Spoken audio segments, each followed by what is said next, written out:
বিকেলের নাস্তা বা বাচ্চাদের টিফিনের জন্য এর চাইতে মজার রেসিপি হতে পারে না। আমরা একটা ময়দার ডো বানিয়ে নেব।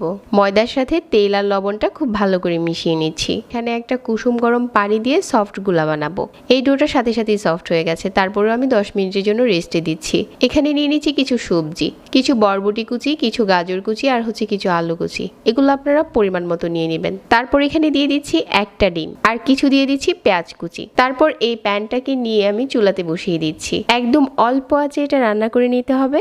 অল্প আঁচে এভাবে বেশ কিছুক্ষণ রান্না করে নেওয়ার পর আমাদের সবজির পুরটা রেডি হয়ে গেছে। যে ময়দার ডোটা আমি আগে থেকে মাখিয়ে রেখেছিলাম, এটা এখন একটা বোর্ডে নিয়ে কিছুটা ময়দা ছড়িয়ে প্রথমে পাতলা করে রুটির মতো বেলে নিচ্ছি। তো এখন এরকম গোল করে মুড়িয়ে নিচ্ছি। তো প্রথমে তেল ছাড়াই আমি এপাশ ওপাশ করে উল্টে নিয়েছি। তারপর হালকা তেল দিয়ে আরও একটু লাল করে ভেজে নিচ্ছি। এখন আমাদের নাস্তাটা প্রায় রেডি হয়ে গেছে। এই পর্যায়ে চুলা থেকে নামিয়ে নিচ্ছি।